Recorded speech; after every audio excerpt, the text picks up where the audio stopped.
Gordon Allport's trait approach to personality psychology emphasizes the importance of traits in shaping behavior and our personality. As mentioned earlier, Allport identified three levels of trait dimensions that he believed captured the complexity and diversity of human personality.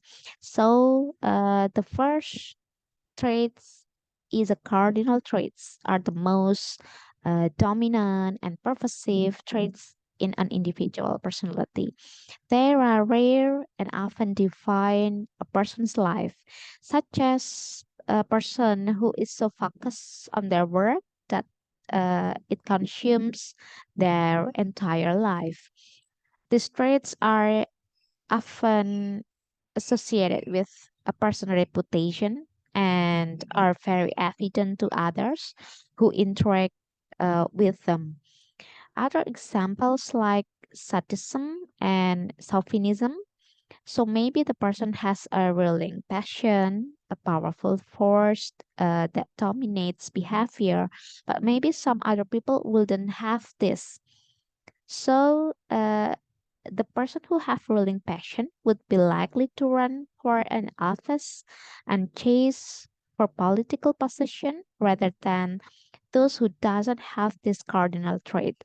So it's very powerful and pervasive in describing the whole personality and differentiate from others. That's cardinal traits. And the second, central traits. Central traits are less dominant than cardinal traits, but still play an important role in shaping personality. There are general characteristics that are more descriptive of a person's behavior, such as being sociable, outgoing, or introverted. These traits help to describe the way an individual typically behaves in a wide range of situations. So, central traits would be the most vivid characteristics of someone personalities, and it consists of from 5 to 10 themes that describes our behavior, that describes the general pattern of our behavior. For example, if someone has aggressiveness, self-pity, or cynicism, and other people will able to describe these characteristics as a what person of he or she is. So, like if you try to discuss your personality, how your friends saw you as a person, then these central traits would be appeared as a part of that description. And the last secondary traits, yeah, the least dominant and pervasive of the three levels of trait dimensions. They are specific to certain situations or contexts and are less uh, consistent across different situations than central and cardinal traits. It appeared much less than the central and cardinal traits as the most prominent and the central parts of our personality. A secondary trait would less appear, and only the closest person recognize the secondary trait. So this trait is very weak and not often appeared and in a common or in a daily situation, maybe something like your preference of to food or music or particular attitude to a certain figure. That would be some of your closest friend, only your closest friend that would be noticed, not the general or your acquaintances will then notice this. For example, a person may be very punctual when it comes to work, but may not be as punctual when it comes to social events. So we have known three uh, different level or dimensions of traits, cardinal, central, and secondary traits. And Albert believed that these levels of trait dimensions were hierarchically organized, with cardinal traits being the most important and secondary traits being the least important. He also believed that individual traits could be organized along these three levels and that these traits interacted with one another to shape our personality. Allport's three levels of trait dimensions provided a framework for understanding the complexity and diversity of human personality. Then we go to the exploration about healthy adult personality according to Allport. So the notion of motivation on Allport theory is very different from psychoanalysis. So motivation on the terms of Allport theory is more like the outcome of cognitive processes. So it's more like concise process instead of the unconcise process. This is something that we could direct and we could shape. So it's very different from the uncontrollable specs and uncontrollable characteristics of instinctual motivation in the eyes of psychoanalysis. And so Alport truly believed that motivation is a form of cognitive processes and it's very vital in our personality. So there are two different types of our motivation. So the first one is that functional autonomy, and it shapes the idea that our motivation is not connected to our prior experiences and our past experiences is sometimes something that is completely not related to our current motivation and it's autonomous and it's bounded to the context where that motivation initially appeared. It's completely different. Then it's the second aspects of our motivation that is perseverative functional autonomy, which means that there is a certain motivation that directs our routine. It's more like habitual behavior. And this is a behavior that doesn't necessarily need external reward.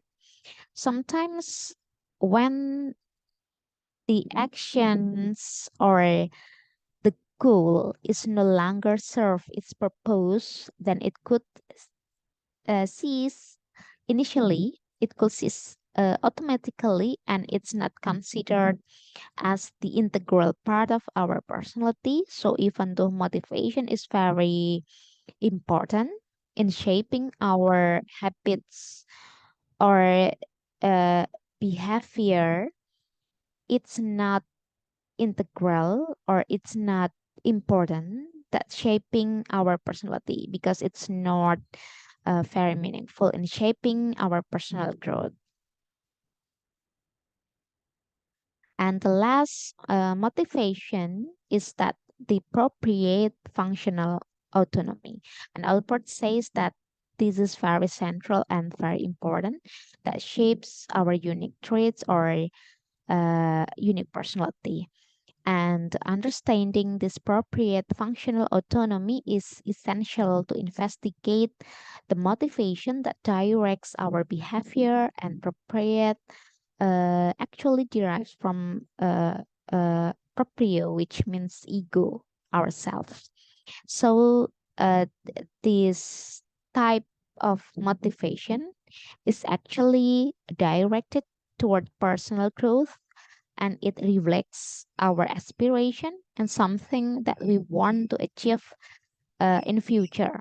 It also reflects our wishes, hopes, and our desire, what we want or desire to achieve something in the future.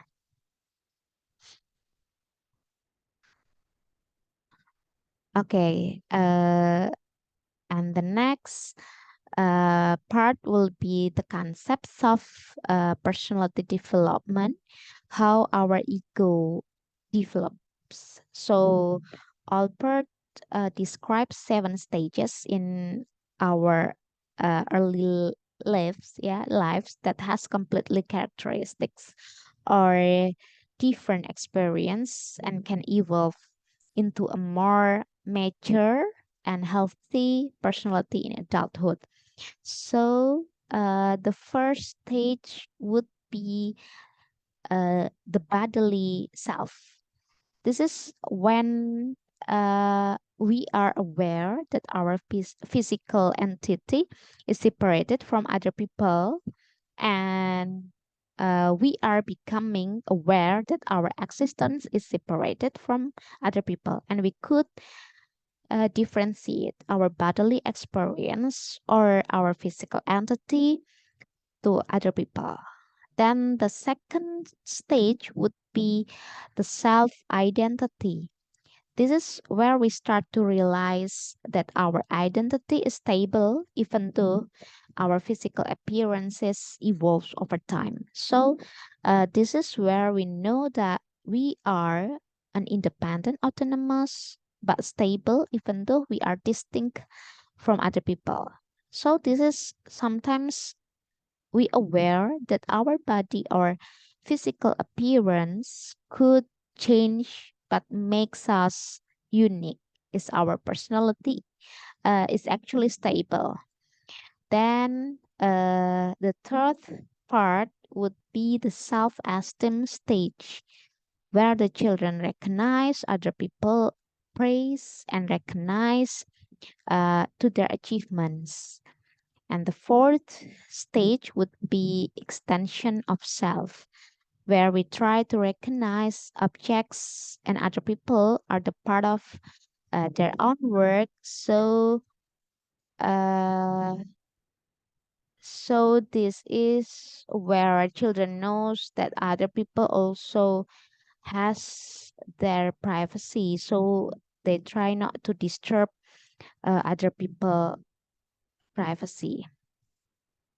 And fifth stage would be self image, where children try to hold an idea of the ideal self image. This is where they try to internalize their parents' expectation towards themselves and where they try to fulfill that expectation and sometimes aware that they could fail to reach this expectation.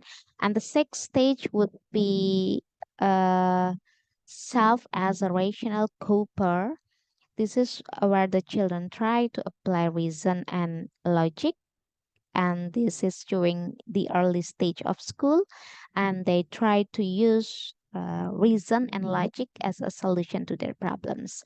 And the seventh stage would be appropriate striving, would be a process that happens during your our teenage years. This is where young people formulate their long-term plans, so they build their aspiration towards a more distant future.